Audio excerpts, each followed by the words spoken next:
This is the Unit 5 overview lecture video over chapter 14, 15, and 16. So make sure that you read through all of those in case there are some topics that I miss or are not covering in these lecture videos. So for chapter 14, we're going to talk about a lot of the biological things that are happening during adolescence. The first big topic is the timing and sequence of puberty. And we've got, some charts that give the average ages of things happening in puberty, the different ranges of ages, because this has a pretty wide varying of times when puberty can happen, anywhere from as young as 8 all the way up to not starting puberty until over 12. So, of course, this is all speaking in generalities, and something to remember is to know your own children or, the child that you are working with to see what their individual circumstances are, because we've got these early bloomers and late bloomers, and there are challenges on both sides of that.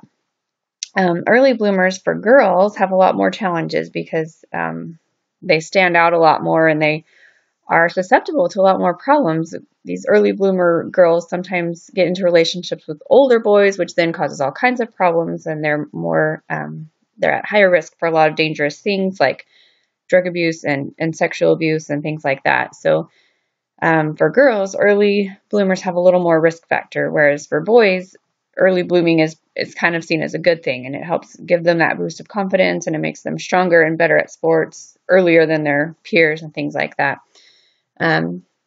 So just keep in mind that the averages that we talk about are definitely not across the board for everyone, and some are earlier, some are later, and all of those have their own challenges. When we talk about sleep for adolescents, I think we've probably all noticed this shift for the teenagers of staying up really late and then wanting to sleep in late in the morning. There's actually a biological reason for this. The hormone that causes sleepiness, it's called melatonin. For some reason, during this hormone shift of puberty, melatonin gets pushed so that it's released later in the evening. And so this term is called eveningness, and it is a real biological factor. So when we're giving teenagers a hard time about sleeping in so late in the morning, it's really because their circadian rhythm is kind of messed up during this time, where they're awake later at night and they're not tired, but then in the early morning hours, they're exhausted. So for us, that makes it a little difficult, those of us who have early morning seminary, because that goes complete opposite of what their natural bodies are wanting to do during this time. Okay. In the nutrition section, we're talking about body image and eating disorders, and this is where we're going to get one of our discussion board topics this unit. So just make sure that you know the different eating disorders, kind of what the risk factors are, and then there's a lot of good talks and references on kind of how should we be looking at body image and how to make a positive impression on teenagers, girls and boys. They would both kind of struggle with this in the way our society focuses so much on looks and body image. Some of the health hazards during adolescence would be pregnancy, STDs, and drug use. I would highly recommend, obviously, that you watch all of the videos. One of my favorites, though, from this unit is the Pam Stencil Sex Has a Price Tag video. Those are fantastic. So if you have teenagers or work with teenagers or know somebody that does know teenagers, a really good way to talk to them about some of these health hazards, especially STDs and pregnancy, is to show them some of these videos, because she has a great way of relating to teens. It's much more comfortable to sit down and watch a video together than it is to just come up with stuff on your own. So I show this to my teenagers. I would recommend that you do the same. She's an expert, so I can't say it better than she can. Okay, and then a little bit in chapter 14 about the brain development, which we'll get into a lot more in chapter 15 because that's the cognitive section. But basically, in chapter 14, it starts to explain this process of how the brain is developing during adolescence. So we've got the limbic system that's becoming highly developed during adolescence. It develops before the prefrontal cortex. So when puberty hits, the limbic system starts to really get into high gear. The limbic system is in charge of emotions, thrill-seeking and adrenaline, and kind of these highly emotional, those are the things that are in the limbic system. Then the prefrontal cortex doesn't mature until the early 20s, some up to age 24, 25. The prefrontal cortex is really still immature. And we talked about this in the last unit as well. So the prefrontal cortex is in charge of decision making and planning, and some people call it the brakes of the brain. You'll see that in one of the video about calling it brakes. It's this warning system of making good decisions and things like that, which to me is just a recipe for disaster. I don't know why our bodies are programmed to be this way, but this is the facts. So in adolescence, we're very much driven by that emotional limbic system, and we don't have a lot of the other prefrontal cortex telling us to slow down and make a good decision. So chapter 15. Okay, so back to the cognitive. Okay, because we've got this sort of imbalanced brain, a highly emotional and not logically thinking brain, we've got these kind of cognitive traps that teenagers tend to fall into.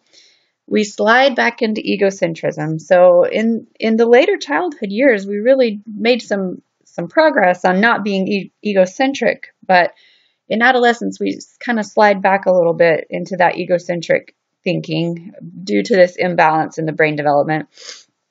And a few of the things, these fallacies that the adolescent brain likes to do, the personal fable, invincibility fable, and the imaginary audience.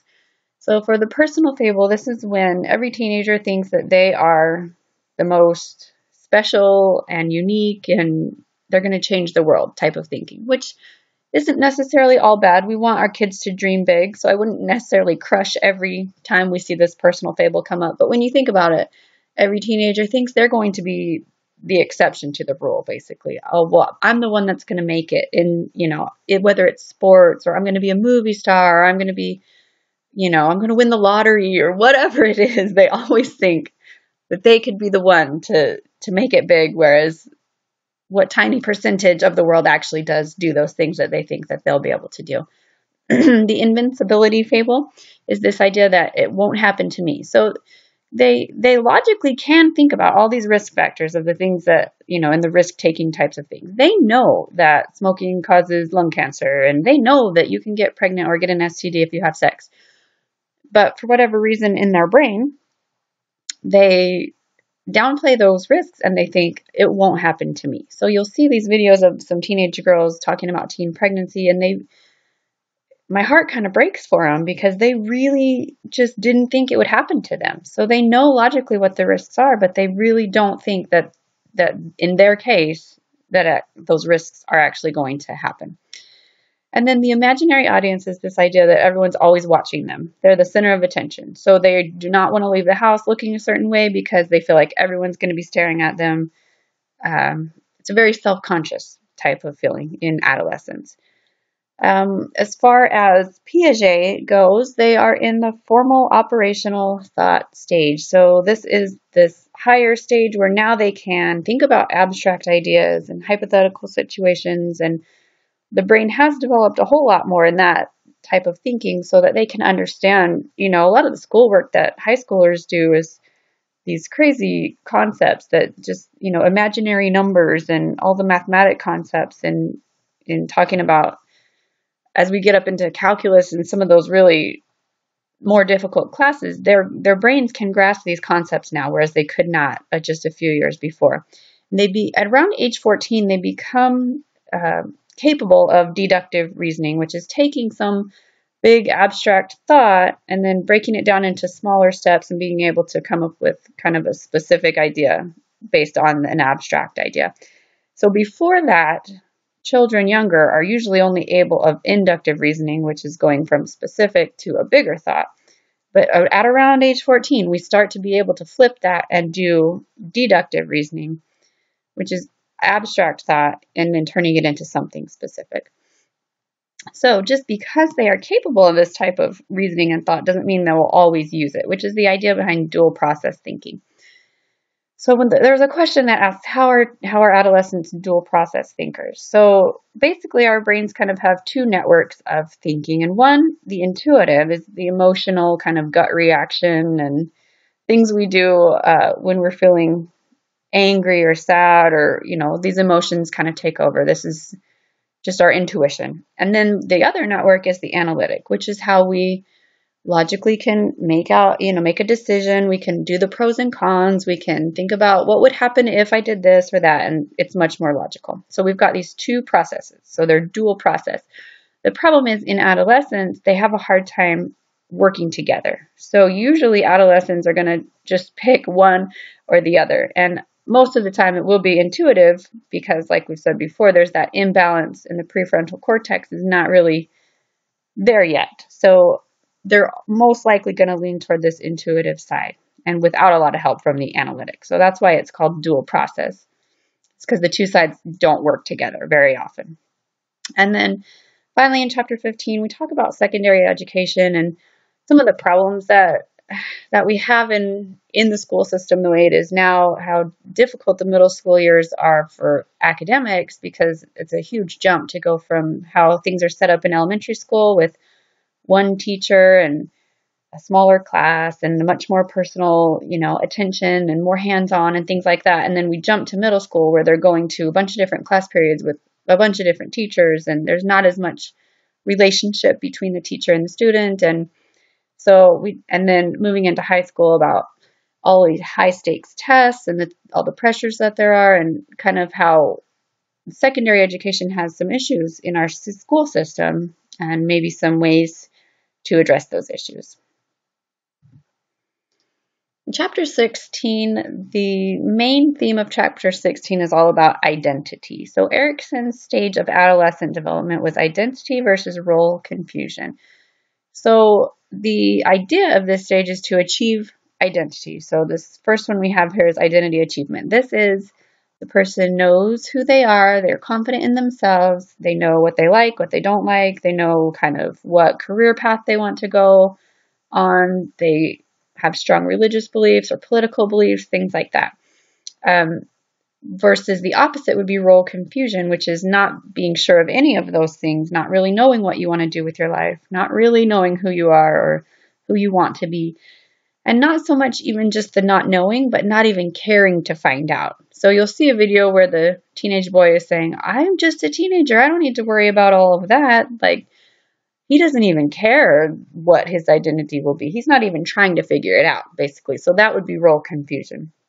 Foreclosure is when a teenager would just kind of decide way too quickly what they want to be or who they want to be without really weighing out a lot of the options. So this would be maybe somebody's parents have always dreamed of them going to medical school and being a doctor. So they just kind of say, okay, I'll do that. And they don't really think it through. Like, is this something that I really enjoy or not?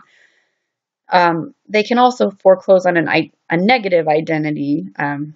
Foreclosure is just kind of making the decision too soon before you really explore your options.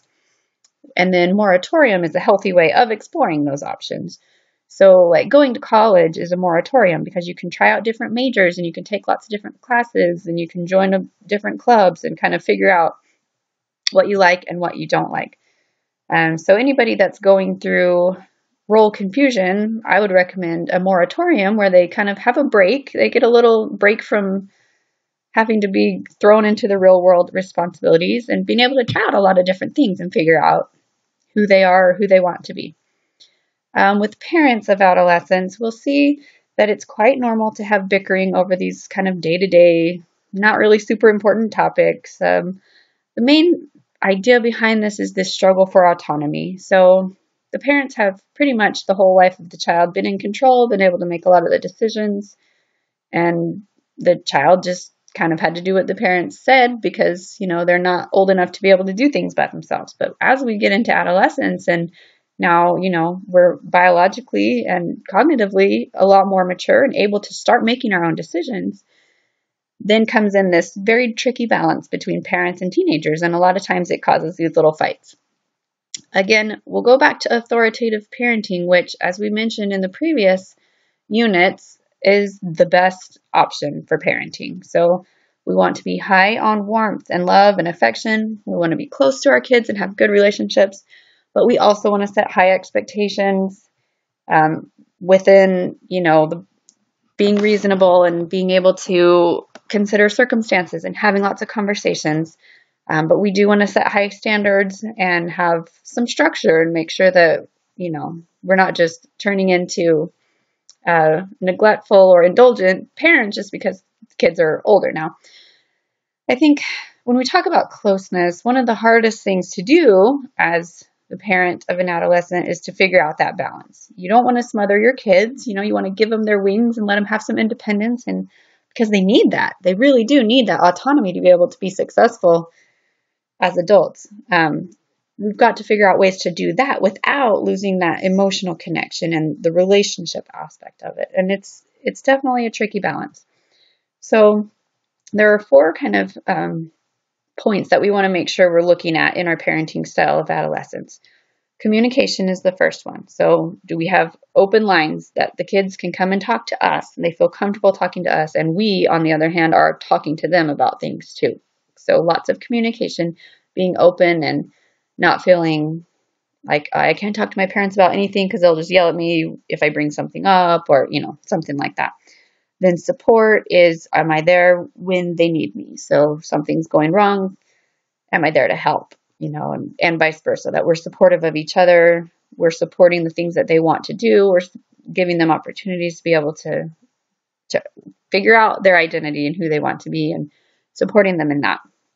The next one is connectedness, which is what I kind of was talking about earlier with the closeness of the relationship. And is there, that comfortable bond to be able to know that if something's going wrong, I can go to my parents and they will be there and they will comfort me and, things like that. And then the last one is control, which is the idea of that other side of the authoritative parenting being the structure and the rules and the things like that. So the idea behind control is that we want to encourage autonomy, but still maintain closeness. So definitely a tricky balance. And when we talk about parental monitoring, it is very, very important that parents of teenagers know what's going on. They need to know where their kids are, who they're hanging out with, and what they're doing.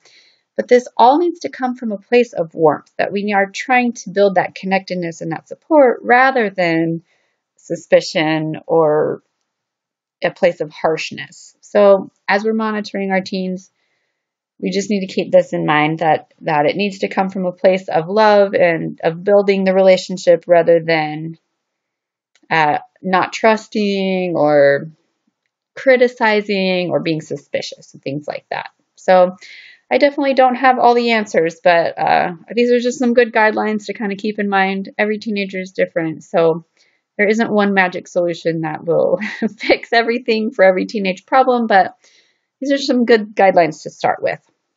Okay, then we'll move into talking about peers. Now, during the adolescent stages, as you guys probably remember from your own life, peers are hugely important.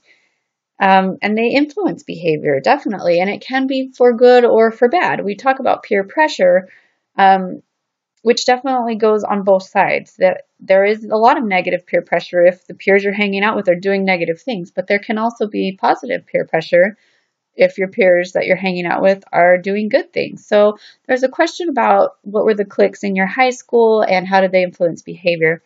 So, obviously, whatever cliques were in your high school is going to be different from somebody else's. So there's no right or wrong answer for this, but what I'm really looking for is how do they influence each other. So let's take, for example, I've seen a lot of these categories over the few semesters that I've been teaching, and one of the categories that usually comes up is something about nerds or, the kids that are like good in school, like the straight A students. And then there's other categories like stoners or, kids that are druggies or things like that. So when we look at those two groups, okay, the nerd group, what are they influencing each other to do? Is there pressure to do good in school? Yeah, probably. They're talking about what college are you going to go to? And man, I failed that test and I'm going to get in big trouble, so we're going to study together. Or they're kind of comparing grades and who can be the valedictorian. I definitely know some teenagers like this. I know it seems strange, but some teenagers really bring that out in each other, this competition to do well in school.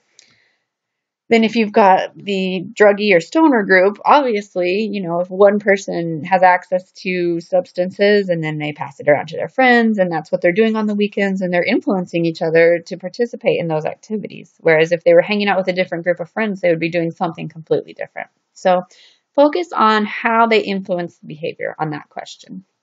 And then the last part is about some problems that we can see sometimes in adolescence: depression, suicide, drug use, and delinquency. And we have a question about suicide at the end of the unit. And the textbook doesn't go into a whole lot of detail about it, so make sure you go to that website that's listed under the little iLearn outline, which does have some good ideas when we're talking about suicide. And then for the delinquency, just make sure that you understand the difference between a life course offender and an adolescence limited offender. Luckily, most of the offenses that we see are adolescent limited, and they kind of grow out of that stage, and then they, as adults, are fine and normal and not going to be in jail for the rest of their lives. So definitely much more common to be adolescent limited than it is to be a life course offender. So those are some of the topics for adolescence. I definitely didn't hit on everything. So if you have any questions about anything, please ask me on the course questions discussion board, and we can kind of have a class discussion about any topic for this unit.